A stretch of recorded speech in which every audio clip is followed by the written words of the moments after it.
Hey everyone, Nick Engvall here. Before we get into today's episode, I want to tell you about some of the people that make the sneaker history community and this podcast possible. It's more important than ever to think about who you give your money to when you're buying clothing to go with your kicks. Our friends at Guilty Goods started their brand with a goal of giving back, especially to the communities that make sneaker culture possible. With every purchase from Guilty Goods, at least 10% of the proceeds are donated to organizations like Big Brothers and Big Sisters, the Susan G. Komen Foundation, the Movement for Black Lives, and many more. You can save 30% on your order by using the code HISTORY at guiltygoods.us. Again, that's history at guiltygoods.us for 30% off, and you can feel good about your purchase knowing you're supporting a meaningful cause. Sneakers are all about presentation, and if you're like me, displaying your kicks at home or in the office is just as important as when they're on your feet. Sneaker Throne makes sneaker display cases featuring customizable LED lights, drop-side cases to showcase the entire side of the shoe, not just the heel or the toe, the whole shoe.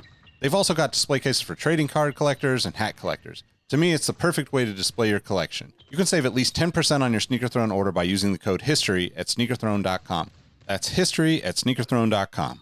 If you're a Patreon supporter or a member of our Discord community, you already know about Kicks with V hot sauce and his small batch, locally sourced hot sauce. V has been one of the biggest supporters of sneaker history and the podcast since the early days. He's currently the defending champion in our community trivia nights competition. Kicks with V hot sauce has been a huge hit with the community. You can save 10% on your order by using the code SneakerHistory10 at kickswithvhots.com. That's SneakerHistory10 at kickswithvhots.com. Now, you're probably here because you like sneakers, and if you join the Discord, you know our community is about so much more than that. Whether it's the marathon-like community calls, trivia night debates, the in-person meetups, or just sharing our favorite experiences, we found that although we have such different backgrounds, we all have some unexpected shared passions. Not only does the entire community look out for each other when it comes to releases, we're like a support group for life in general. You can join the Discord community for free by heading to the show notes of this episode. After you're done listening to this episode, tell someone you like their kicks today. You never know how far a simple compliment can take you, and we all know how good it feels to have someone show their appreciation. Now let's get into today's episode.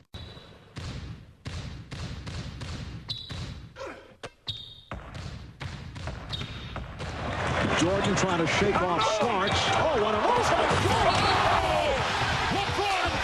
With no regard for human life.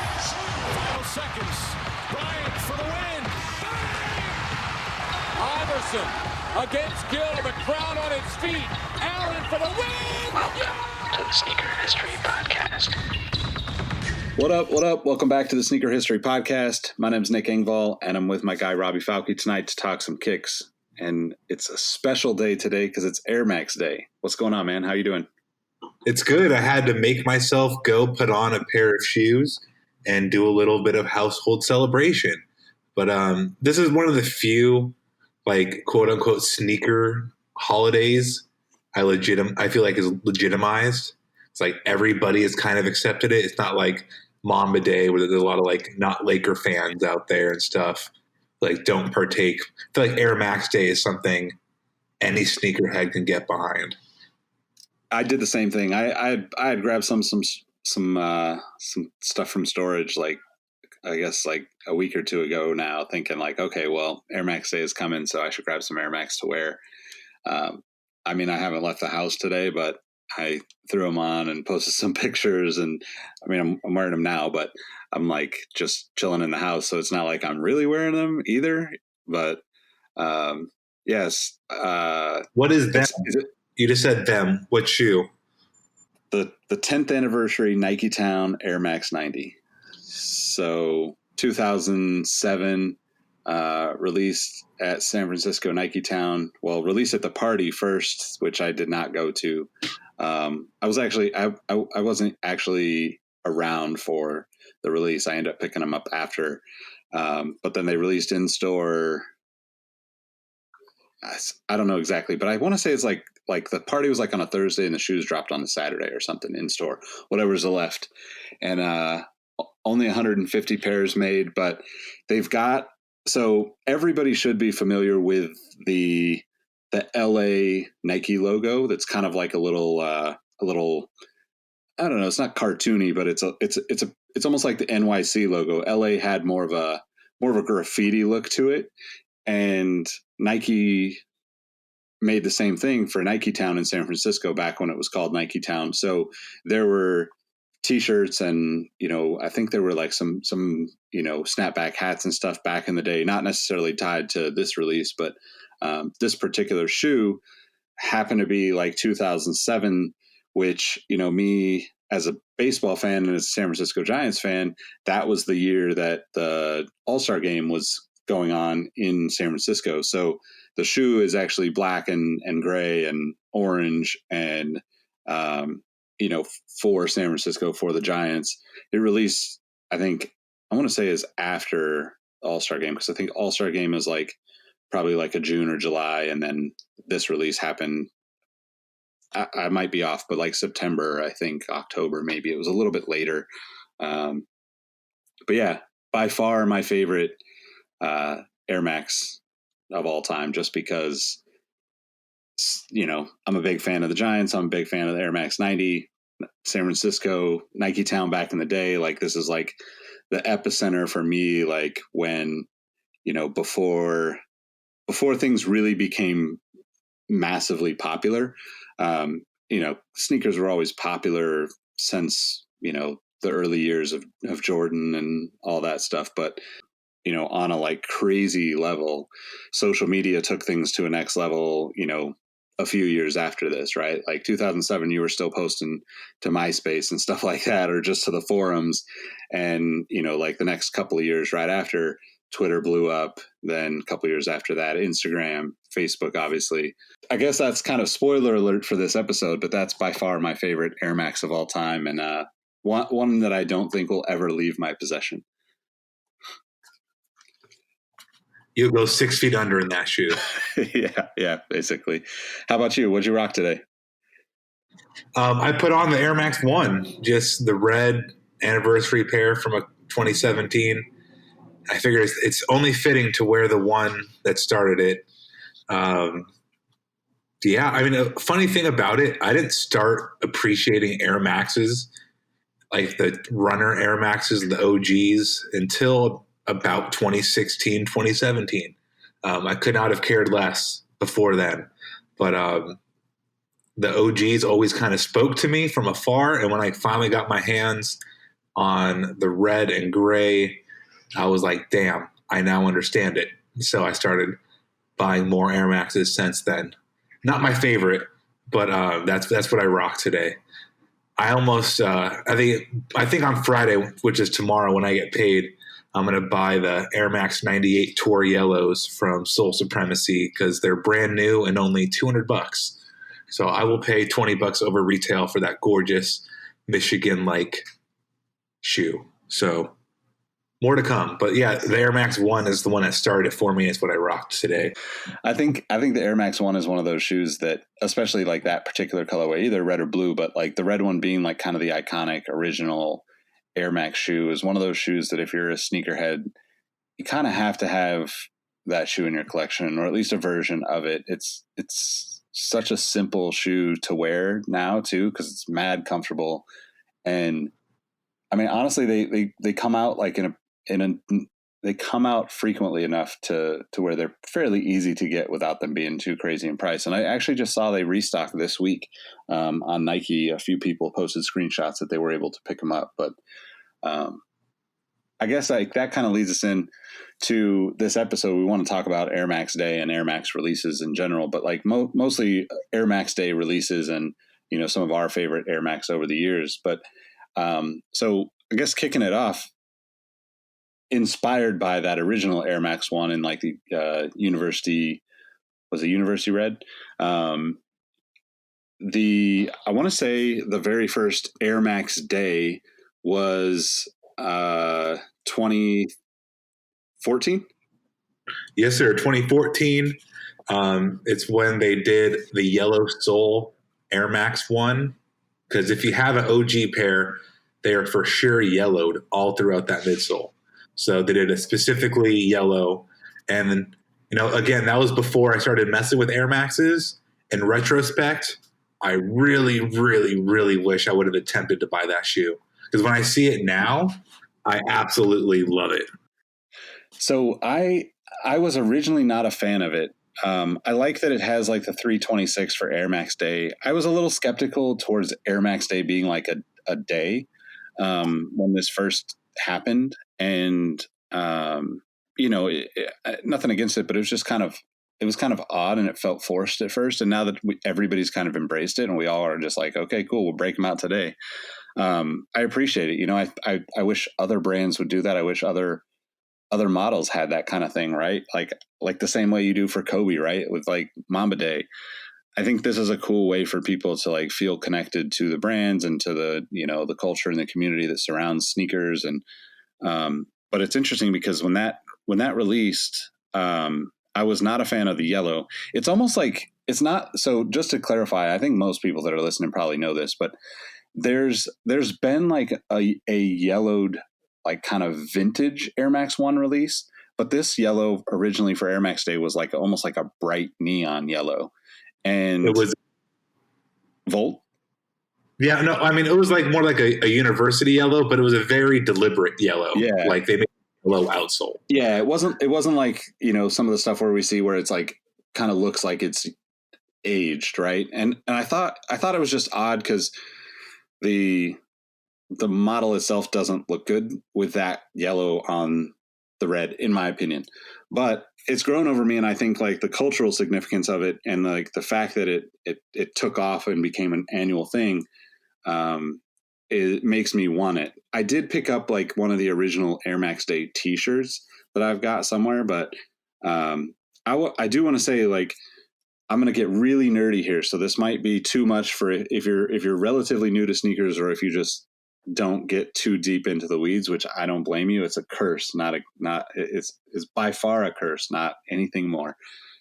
That particular shoe, the shape of the Air Max 1 to me looks best when the mudguard, which would be the red part on an OG colorway, right, is almost perfectly horizontal or perfectly parallel with the ground almost. And it has to have a little bit more to it. So if you look at like the 2017 release, that shoe has a very like wide mudguard, and the original Air Max Day Air Max 1 has a very thin mudguard right at the midfoot below the swoosh. And that always bothers me because if it's a color that pops the way it is on like the OG colorway, then I feel like you're missing out on so much of the red that should be there, right? But still, I think it's an important sneaker. I appreciate it. I don't think I need to own it. There are days where I look at it or see somebody wearing it, I'm like, damn, I do kind of wish I had a pair. But I can say that about just about every other pair of sneakers that's ever been made too. So I don't know. Do you ever get? Let's take this away from the Air Max conversation, knowing that you're not like a huge Air Max guy. Do you ever get super nerdy about those little tiny things where it's like, oh no, I can't do that because this stitching is off, or this, shape is off, or whatever? 100%.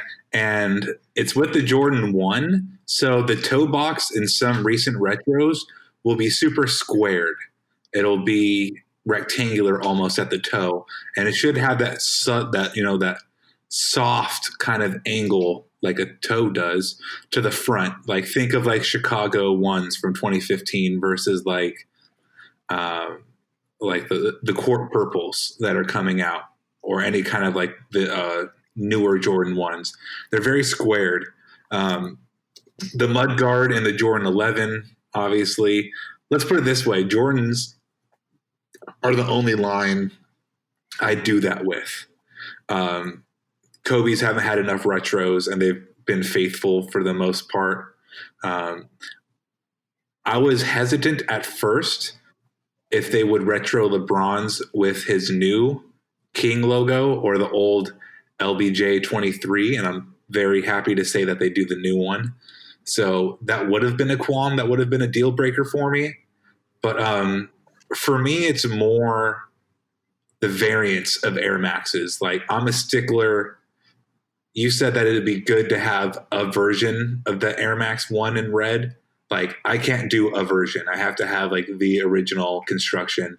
For as nice as like the engineered mesh, or on like a Vapor Max variant, or an Air Max 91 where it has like the Air Max 90 outsole with the Air Max 1 upper. Those don't do it for me. Like, it has to be as close to the OG as it can, because that's the shoe that, you know, started this story. It started the narrative. So when I get my storytelling on, I want it to be that one in canon, so to speak. So I'll let you run with it from here. Yeah. So I mean, this only been since 2014, so there's not a lot of them. 2015, we had the Air Max Zero, sloganed as the one before the one, in the white and navy colorway. I tried to get them that day. I did not. I do not like paying $350 for an Air Max Zero, so I haven't bought them on resale. But I've been in love with that colorway. Anything white and navy has really spoken to me since I was a high schooler. It was my school's colors. So anything white and navy typically gets my money. But yeah, Air Max Zero, I thought they were cool. A lot of people don't feel them. I have 2 pairs. I have the next year, the 2016 white and yellow Air Max Zero. They're just super comfortable, easy to wear, and they're clean. Yeah, I think the interesting thing with the Zero is I love the concept, right? Like, I love the idea of going back and revisiting old sketches and being like, hey, this is what it would have looked like. That's a cool way for me to like bring a product that's new, but also retro feeling and vibe, right? But the thing with the Air Max Zero when it came out is that I wanted it to feel like it would have been made in, 87, 88. And I felt like the materials that they used were off, right? Like, it felt too new. The material felt way too new, even though the silhouette was supposed to look just like Tinker's sketches from 87 or whatever. So I wasn't really a fan. I never picked any of them up. I've seen plenty of them in hand. There's definitely some nice colorways. I think that the yellow colorway is my favorite. But when I get them in hand, I'm always like, this isn't for me. You have a very valid argument, but I'll argue against it because it's the one before the one, because they didn't have the materials or the technology yet to do it the way they wanted to, and now they do. So they're using those new technologies they didn't have. So that's what I would say, and that's probably what Nike would say too. But you definitely make a good point. 2016 was the HTM. There was an Air Max 90 with a crazy zip, an Air Max BW, and I believe a 95. I didn't mess with the other two. I bought the BW. They were known as the Mark Parkers. Black, navy, kind of like a bright royal blue and white. Really pretty. The BW does not get enough love, but that was a cool release to me. I did originally get those. I can't remember. I didn't end up keeping them for some reason. I think either somebody I knew wanted them or something, or but I like the colorway on it for sure, and I like the concept. To me, like the story of like HTM, like Hiroshi, Tinker, and Mark Parker or whatever. That whole line is always an interesting thing to me, because I always feel like they collectively do make some they're very important in the storyline of the brand. So I typically gravitate towards those kind of releases. With that, the BW to me is like, I mean, we'll get into more of our favorite Air Maxes, but it's up there for me as one of my favorites of all time. So that was cool to see them include that. But it was one of those shoes where, again, like I bought it and thought, all right, this is for me. And then when I got it, I was just like, okay, this isn't really for me. And if anybody else wanted it, it was like, all right, cool. Like I'm happy to pass it along to somebody that wants it. Yeah, I'm pretty sure mine are dead stock in the back of the closet still to this day. So it was not a 95, it was an LT0. And we identify it as the BW, but they call it the Air Max Ultra M, but it's a fancy BW. Yep. Call it what it is. Yep. Ultra M, I remember that. Yeah. So then the next year, 2017, the holy of all holies, the Air Max 1 Atmos. coolest reason for this, and it's also one of my all-time grails, is that they let the people choose. So this was decided by the people that they wanted to have it back. Originally released in 2006. Just one of the cleanest colorways of any shoe, any model. One of the best executions of any shoe, any model. Just what else more do we have to say? Yeah, I mean, probably one of my favorite colorways of all time.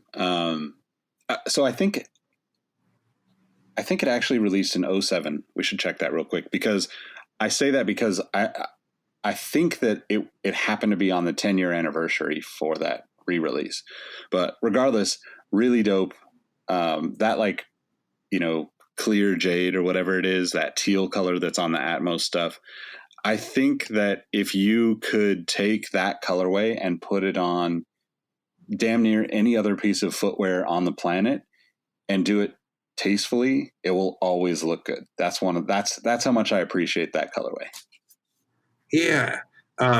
So it is 6 and 17. It didn't have anything to do with the anniversary. We just happened to choose it, remember? So they had a whole bunch of models, and they were, all right, we want this one. But no, like, you can very easily do elephant print poorly, and man, this one did not. So the following year, 2018, Sean Weatherspoon. I won't beat a dead horse. I made my point about that shoe. Do you have any point? I mean, I think this was a super dope shoe. I think that it was really cool to see, you know, this design came from people voting on it, right? Like, the fact that he got to make that shoe was all about people voting, and Nike saying whoever, you know, gets the most votes and wins this whole kind of contest ends up getting to make their shoe for real next year. So to me, that was super, super dope. And I think it's a very, very important part of, like, the trajectory of the way footwear is going to go, because me thinking about the business side of this, it's cool as a consumer, right? It's like, oh, you could potentially design an Air Max that Nike will end up making, right? Like, that's the dream for everybody that's into sneakers. You, of course, want to do that, whether you're just a collector, consumer wearer like us, whether you're a brand, whether you're a boutique, whether you've got your own streetwear line, like, collaborating with Nike to recreate one of these iconic shoes is always top of the list of wish list for most of us, right? But what I thought was really cool, and what could become a very powerful tool, you know, especially as the economy kind of is all over the place right now, and, you know, significantly down, is this allows you to almost, like, test the waters for colorways and designs in a way that you couldn't possibly do otherwise, right? Like, one of the reasons that, you know, I don't know that this is out there publicly, but one of the reasons that Nike would re-release particular shoes, like the Atmos Air Max 1, the Clear Jades, is it Clear Jades? Yeah. That shoe is going to sell really well, right? Like, they know that the quality, the appeal of that colorway, the partnership with Atmos, it's almost like a can't miss, right? Even if it doesn't sell, even if they produce too many and it doesn't sell out and become, like, hyped up like it did, they're still going to make a lot of money off of that re-release. And I think with the Weatherspoons, this is the same kind of thing, right? Like, you can almost see how much hype or how much interest there's going to be from the very beginning.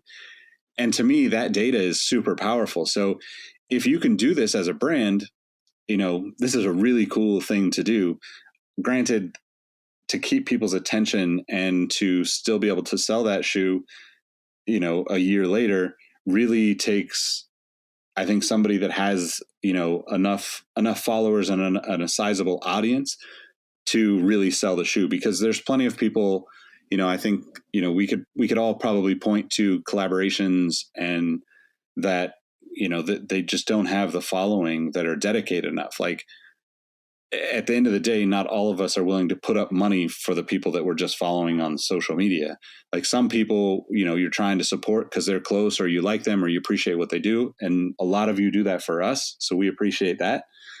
But I also recognize that a lot of people don't just go out there and buy things because they follow somebody on social. Like, they got to feel a connection to them. And I think that, you know, Sean was really really successful with this because he has a really dedicated following, and he's really been good at continuing to have the conversation with his audience and, continue to build his relationships with people, which brings in new fans. And obviously the success of round 2 and this kind of shift to vintage that we've seen over the last few years. So to me, this is like, I don't know that I would ever buy the shoe or wear the shoe, but it's really awesome to see it. And, I think it's one of the better Air Max Day releases. And you're definitely entitled to that thought. The next year didn't do so hot. It was the Air Max, like Choose Your Air, where you had another submission type deal.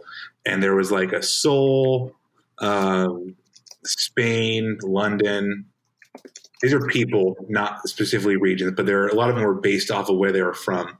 But very forgettable, right? I mean, I remember there was a Seoul one because it was a really flashy Air Max 97. There was an Air Max 98. There's another Air Max 97 with like clouds on it. Just not the hottest. So I thought that the concept was really good. I think if I remember right, there's like a tealish, like a really light teal, light blue Air Max 97. That was probably my favorite from the group. And then I thought it was just weird that there was that. So clearly I'm not a fan of the Vapor Max stuff. If you're new here, Robbie's not a fan of the Weatherspoons. I'm not a fan of Vapor Max. That's been 106 episodes, 108 episodes deep, whatever number we're on right now, I forget. But yeah, I think this was in theory a really, really dope way to bring people from around the world to like kind of celebrate the Air Max. But I just felt like it wasn't even on the designers or the people that made the colorways, because other than the Vapor Max, which they didn't use the regular Vapor Max, they used the one with the weird strap and no laces, which is just even weirder. And normally I like that kind of stuff.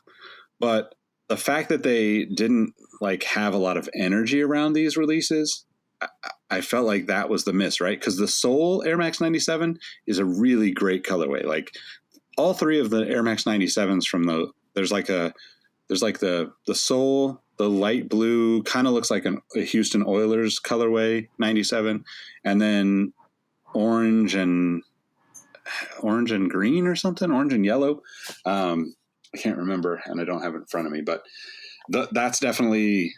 I feel like those three colorways were pretty solid, and I feel like if anything, like it was the marketing side at Nike that missed on this year. This is 2018, by the way.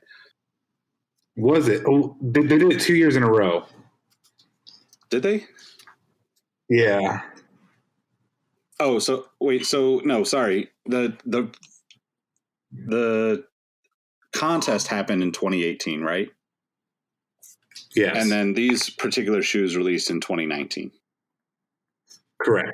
Which again goes to my point about like being able to keep that energy, right? Like if somebody wins that doesn't have a good size following, are you going to sell out of those shoes? Are they going to sell well at all? Is there relevancy for them to be in a Foot Locker? That kind of stuff. But I digress.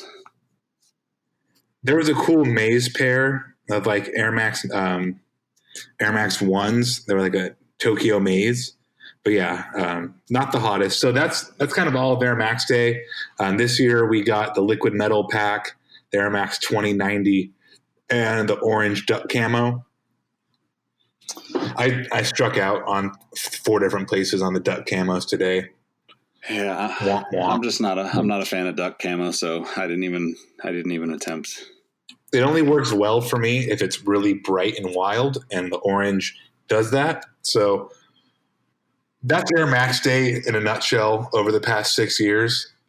Let's get into some of our favorites. Before we do, what's your sleeper Air Max model of all time? And I'll give you a second to think about it because mine's written on a piece of paper here. But this most slept on Air Max model that does not get enough love, the Air Max 93. That shoe always goes super on sale when it comes out, but it's like a curvy woman. It has all the right curves and the right places. I love that big fat air bubble. originally known as the Air Max 270 back in '93, but just super clean. I love that shoe, and I feel like it never gets brought up in all-time greats.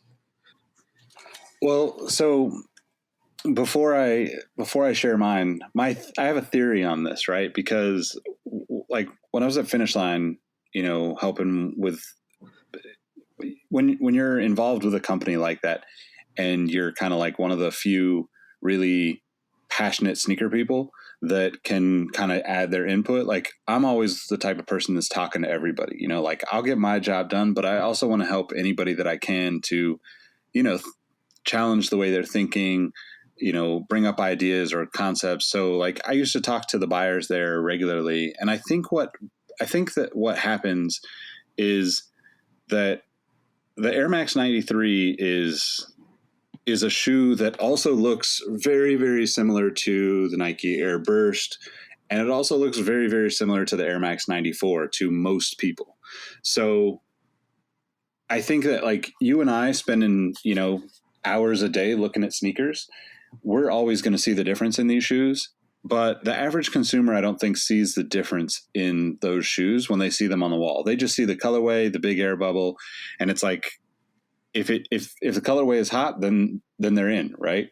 But I think you could probably put like an all white, a black and white, or some basic gray shades of gray color on the wall in those three models, and most people wouldn't be able to tell you which one is which. Now, partially that's because you're absolutely right. Like the 93 doesn't get as much love. I mean, all three of those models don't get near as much love as some of the other models, right? Like we can kind of look at like the 1, the 90, the 95, the 97. Those are like the top, there's the favorite children in the Air Max, family. But to me, and this might seem weird to some people, but I think the Air Max 180 is actually the most slept on Air Max, because people don't like, if you took the exact colorways that were released on the 180 over the last, it's been 2 years since it was out, but there's probably 2.5 years of releases at that point. I think if you took every colorway off of the 180 and put it on a 90, a 95, a 1, people would eat them up. Like it would just be like, this is great. I've never seen this before. But it's never one of the shoes that they do that with, right? Like we've seen, recently, right? Like they did the Huarache colorway on the Air Maxes. They did the Air Max colorway on the Huaraches. And that type of stuff introduces new models to people. And I wish they would do more of that. So I'm going to go with the 180 just because it's a crazy comfortable shoe. And typically you can get really great colorways of that shoe for 60, 70, 80 bucks, around the time that they normally release. Now that you're in between kind of the release cycle for that model, you might pay a little bit more, but still super, super great shoe for the money. I am very happy you brought that up because that is one of my all-time favorite shoes. So next up, we kind of have my favorites, and you can kind of play on yours, but I ranked my favorite Air Max models of all time. I said Air Max, but what I really mean is just visible air. If you can see an air window at some point of the shoe, very rarely do you see it in the front and not the back. I don't think you ever see it in the front and not the back. But if you see a back heel unit, that's the kind of qualification we're alluding to. So starting off is my 10th pick, the Air Max 180, particularly the Ultramarine.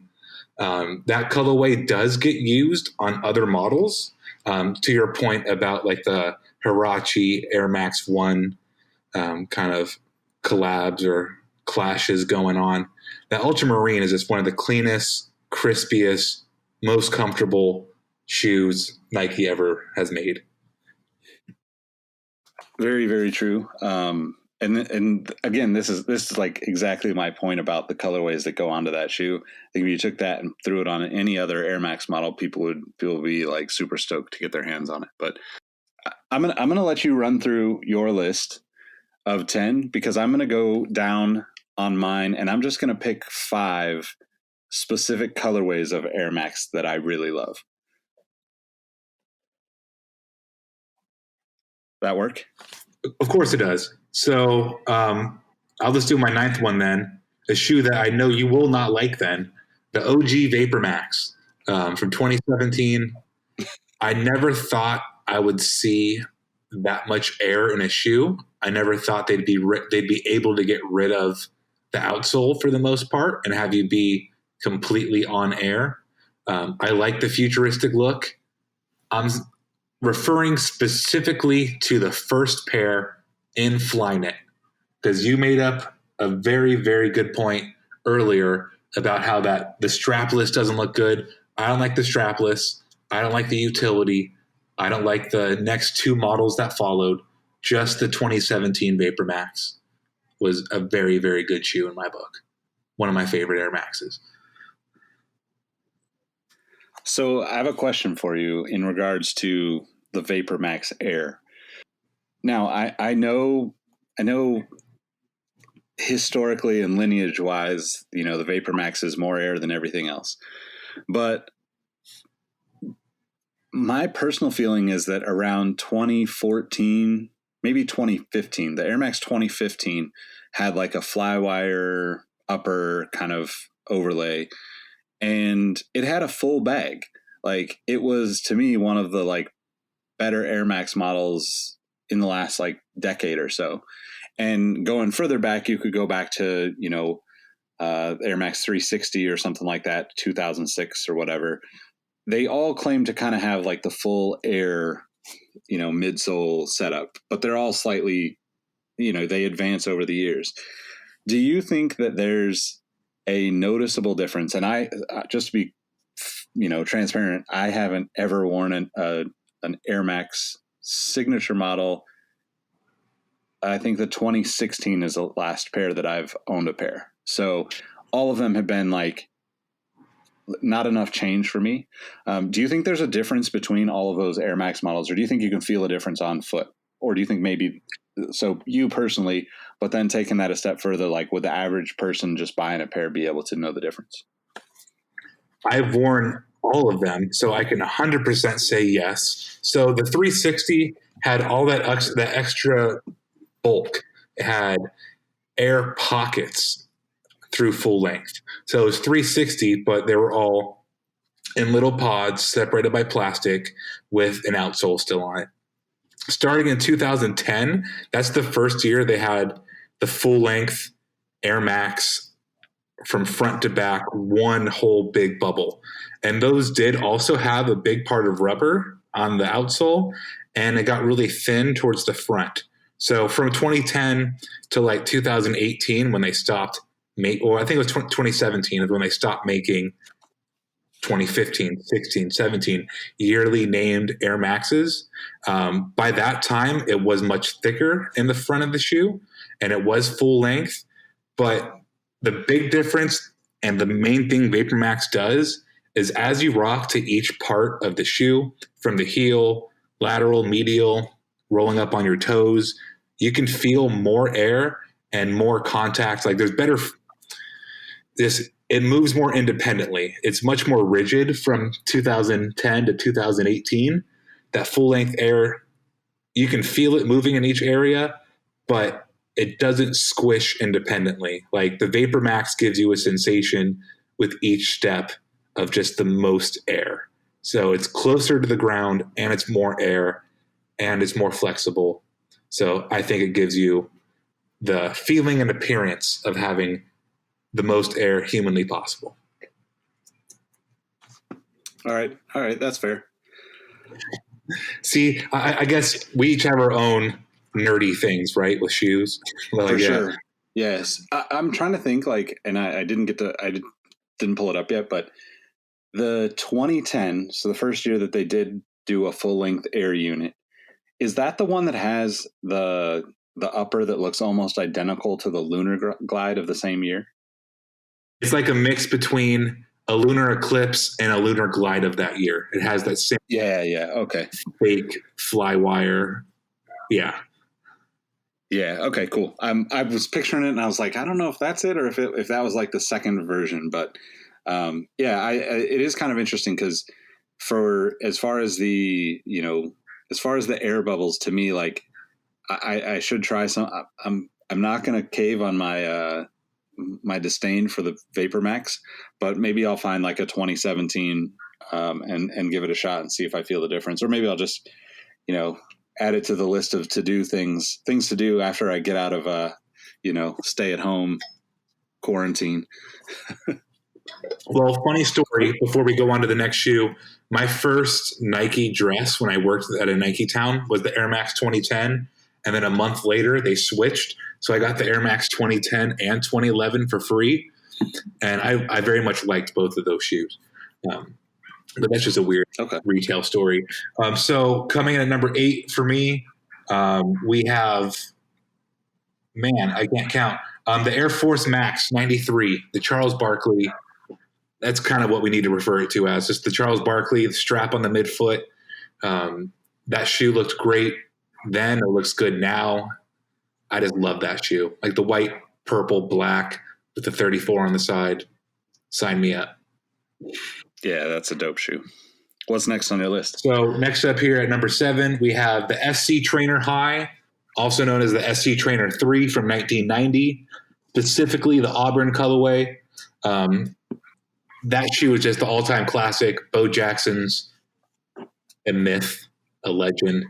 The Auburn on that shoe is one of the cleanest colorway models of any Air Max, any shoe. 100% agree. That so I think the Auburn of the SC would be my favorite trainer, my favorite like original era trainers. And I think that the trainers, especially the Air Max trainers and like the 180s and all these things that have come over the years, are really underrated. So if you don't have like a pair of the kind of like this like Air Trainer SC or even the SC2, which would be one of my favorites, definitely add one of those to your collection. Just put it on a watch list, wait for one to come across cheap, and make sure you get a pair because they're super, super dope, super comfy. And usually like that Auburn colorway is chef's kiss. Right. You and I are both weird fans, and we're not the only ones, of like the Trainer 1.3 from like 2009, 2010 onward. I think it died in 2012 or something. But Nike training Air Max does not get enough love because they make so many budget models that don't look good. It kind of makes the good ones slip underneath the radar. Yeah, that's a good way to say it. Number 6 is a shoe I've never owned any model of because they're always gone when I try. Air Max 98 Gundam. Gundam Wing is one of the first animes I ever saw and subsequently started an obsession outside of shoes. But that's one that had very little notoriety before 2 years ago. And then it came back and everybody wanted it. And now it's super expensive. But just the navy, royal, red, white combo on that shoe, mainly because it's such a mechanical looking Air Max that it fits very nicely with a 3-story tall mechanical robot colorway. But I love the 98. That Gundam is my jam. Yeah, I dig that colorway. It's weird because like the 98 is a shoe that I've never owned a pair of. I don't know why. Definitely gonna need to get a pair, but yeah. Number 5, I think we can all universally agree. Air Max 1, red, 1987, the one that started all, the reason why we have this day to talk about Air Max 1. Now we're going to start seeing the Robbie side of this list. Coming in at number 4, the LeBron 7, full-length Air Max, the first LeBron to have that. It's really kind of become synonymous with his brand of sneakers since that point. But comfort, looks, if I'm going to pick one specific shoe, I'm never going to obtain it unless they retro it. The Penny, the Penny Air Max LeBron 7 sample, or the Hardwood Classic in any colorway. Hardest shoes ever made. Like, I love those shoes.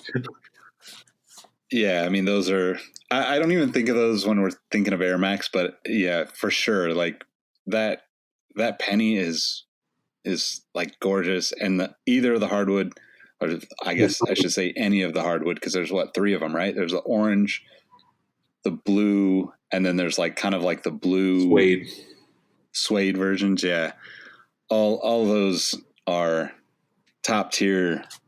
By far my favorite LeBrons. I don't know if I would wear them enough to put them above like regular Air Maxes, but that's kind of the difference between like the way you and I probably cop shoes. I'm going to lean more towards the runners most of the time. Yeah, man, that's just a creme de la creme. Shout out coronavirus, because I was supposed to do a video feature for the sneakers app, and it was going to be for Air Max Day, but we had to cancel shooting together because, social distancing. So shout out coronavirus messing up my Air Max Day. I was going to do LeBron story about LeBron's. So that's why it's very near and dear to my heart. Number 3, we spoke about it earlier, the Air Max 1 Atmos Jade. We already spoke on it. It's a perfect shoe. Yeah, I agree. Coming at number 2, the LeBron 10, another shoe somebody would not have thought about when it comes to Air Max, but full-length Air Max with internal zoom. They called it Air Max Zoom. Kevin Durant's line has done it since. LeBron continues to do it. But for my penny, having Zoom Air inside of Air Max is the single most comfortable setup I've ever worn in my life. If I have to go run, given it's a basketball shoe, I will happily run suicides, if not 5 miles in a LeBron 10. Colorways out the wazoo. Specifically, one of my all-time grails, the MVP LeBron 10. My God. So do you prefer the high or the low? I like every version from they did a whole bunch of NXT, like the Cork edition, all the suedes, the low tops were dope. The postseasons were dope. I think I have 4 or 5 pairs of LeBron 10s in various versions, and they're just so comfortable. If you don't have a pair, for the comfort alone, go buy a pair. They're fantastic. Yeah, and really you nailed it too, because the colorways that are on that shoe, so like without even looking, just come to mind like the first one is the Miami Dolphins, because I love that color combo.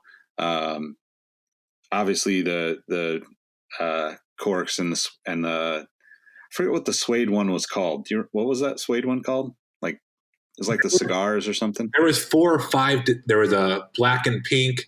There was a denim. There was like a birch and baby blue. There was a ton of samples that like the Perfect Pair has that are like LeBron, like Miami Heat type joints. But there was the Cutting Jade. There was the Olympic. There was the Crown Jewel. There was the Finals. All the PEs, the Black History Month, Area 72, just tons of colorways. Volt. Yeah, so for me, like the Miami Dolphins comes to mind. The watermelon, I think it was Lowe's. It was like that pinkish, really pretty color.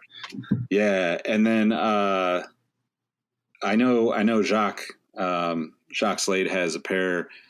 We gotta get him on here actually. So if you want Cousteau, Kustoo, if you're a YouTube follower of his, or follow him on any of the platforms, tag Sneaker History so we can get him on the show. But he has a pair of the like Honey Nut Cheerios, like the all bright yellow ones. Must be the honeys. Yeah, it must be the honeys. Bananas. Yeah. That shoe looks so techy, but when you have it on foot, it's a lot more wearable than you would think. So my number 2 is a LeBron. My number 1, this is not reminiscent of how I feel about them as players. Number 1 is Michael Jordan's Air Jordan 4, specifically the white cement. The Air Jordan 1 is the most wearable, most famous Air Jordan shoe, but I think the white cement 4 of any other shoe or colorway not named the 1 is the most wearable Jordan ever. It's culturally important. They're fresh as fuck. They look good beat up. Doesn't matter if it has Nike Air on the back or a Jumpman. So here's a weird fact about me. I own the Air Force Jordans, the Fusion, white cement. That's how much I like this shoe. I bought the Air Force Jordan version of it. Just so clean, timeless. I could have adjectives for days. Obviously one of my favorites too. I think it's interesting to think about the Jordans, the LeBrons. Obviously, you can't avoid seeing the Air Max, but you don't really think of Nike Air in Jordans now, right? Like we know it's there, but it doesn't play into your purchase the way it does in some of the newer models, in my opinion, or like some of the running models we've been talking about. So what's funny is that you're right, but at the same time, 87's when the Air Max 1 dropped, the Trainer 1. Then you had the Revolution. Then you had the Trainers, the Bo Jacksons. But then right there in 88, you had the Jordan 3 that Nike's done this since they've been a company. If it works in one category, they're going to go try to slap that on another category. Now we see Air Max and skateboarding. But just people don't make that immediate association, but subconsciously they know they like the Jordan 3 because the visible air. You know you like the Jordan 4 because the visible air. Yeah, yep. But you think of it as Air Max, but it is. And they do such a great job of just like spreading the technology across, because there's just so many times where, it can take off in one category in ways that it doesn't in others, right? Like the LeBron 10 is a perfect example of that, right? You don't have that in running shoes the way you do in basketball shoes. So, my man, you said you have 5 that are your specific favorite. What's Nick's 5? My top 5 Air Maxes of all time. So I'm going to cheat this one slightly. I'm going to give 6, because on my list of top 5s, the last spot, I couldn't decide. The Air Max 90 Infrareds are one of the most beautiful shoes of all time to me. But at that same time, the Persian Violet Air Max BW is also right there. Like if somebody were like, you're never wearing sneakers again, like, or you can't have any more sneakers, you've got to just take these shoes for the rest of your, days. Those two would be the two that I would just be like, all right, well, it's going to be one of these, So number 5, Air Max 90 Infrared, Air Max BW Persian Violet. Number 4, the Kashima Air Max 97, which is the elephant print, basically a black and elephant print Air Max 97, came out probably 2007 or so. I'm not sure exactly when that did come out now that I think about it, but I think that's it.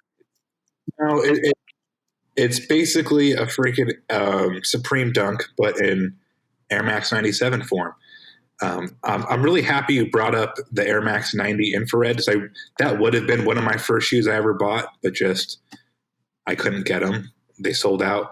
But it's black elephant print. I'm trying to find the date as I kind of stumble around. But that's one of the shoes where you see people posting and they're split at the bottom. Yeah, yep.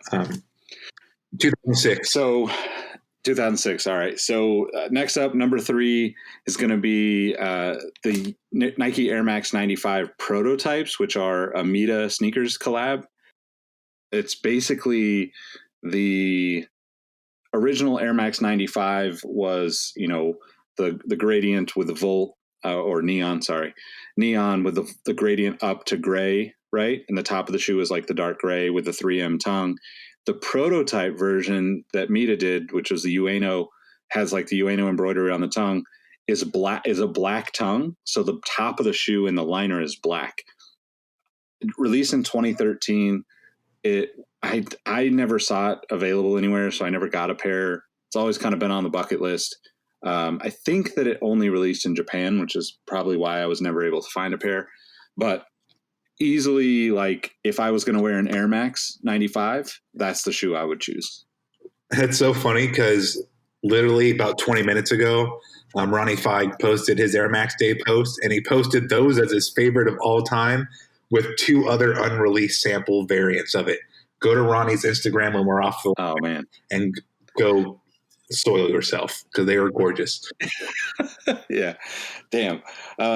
So number 2, Nike Air Max 180 Opium. So the Opium was a store in Paris that basically did like a black and desert camo, and it has a red swoosh, and then it had neon laces and I think neon embroidery on the Nike Air on the back, or the 180 logo on the tongue, are both neon.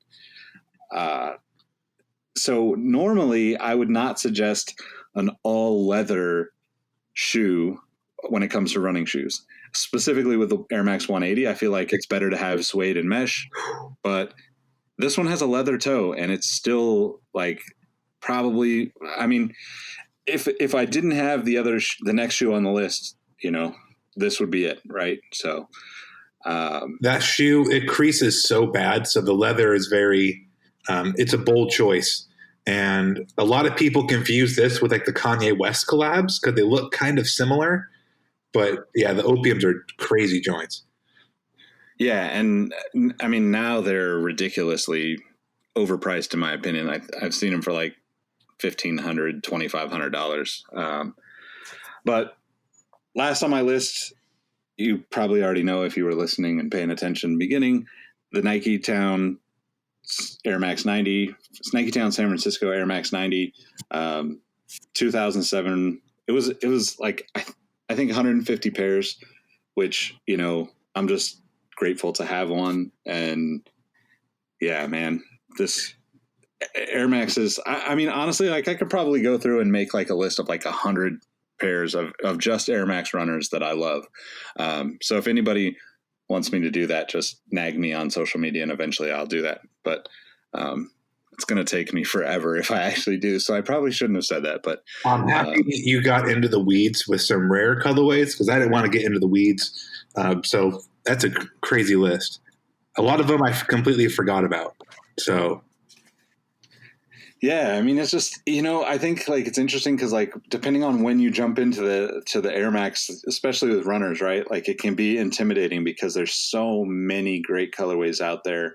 And just as I'm saying, these are my top 5, I just started thinking of like the, like all the Pata releases, like they're just, I mean, the Kid Robots, there's so many good colorways. Even just like the, what's the, the Atmos, the other Atmos Air Max 1. Oh yeah, the normal duck camo. No, that's the night. No, this is like shit. But no, I mean, as you think about that, what's crazy, especially about shoes like the Opiums, you said they're $1,500. That's like Travis Scott Jordan 1 money. So like that's when your prerogatives as a sneakerhead come out. So it's like, okay, do you want that new stuff? Or do you want a super rare shoe you cannot get, and that's why it costs $1,500, not it costing $1,500 because everybody told you it's cool and that's what it's worth. Yeah, definitely.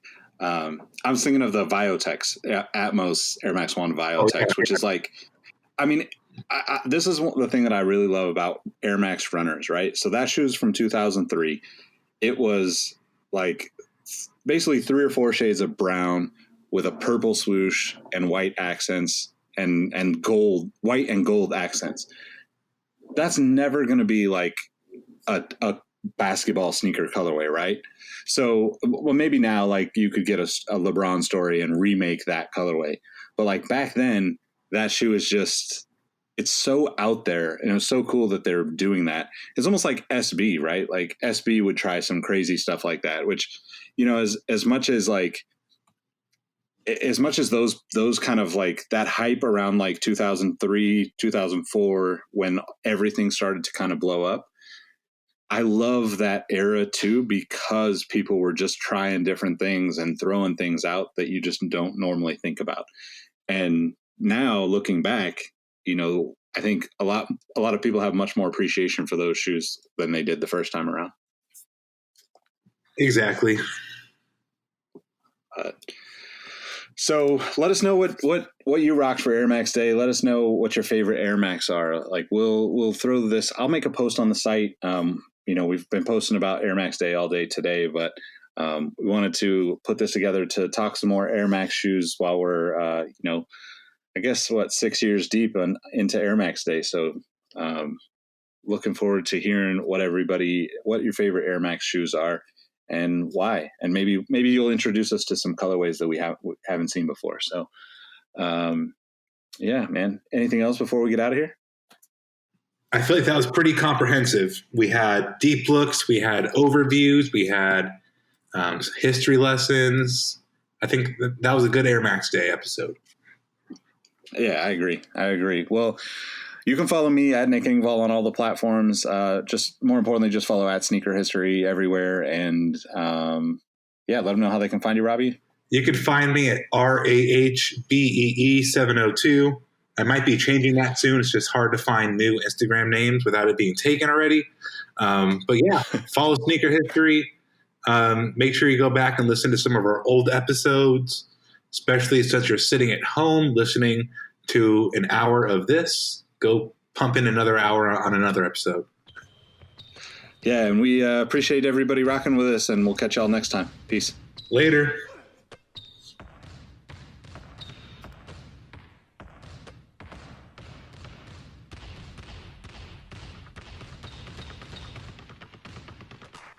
Hey everyone, this is Nick again. Before you take off, I wanted to ask a couple favors of you. If you're interested in more content from the Sneaker History crew, become a member of our Patreon page where we post daily content, drop exclusive episodes, and host monthly giveaways. We'll even help you hunt for your grails. Check us out at patreon.com/sneakerhistory. Also, make sure you sign up for our email newsletter at sneakerhistory.com/email. We send out weekly updates on the footwear business and what we're working on here at Sneaker History. Last but not least, take a second to tell someone you like their kicks today. You never know how much it means to someone, and it might even plant the seeds for something even bigger. As always, we appreciate you, and we'll catch you next time. Peace.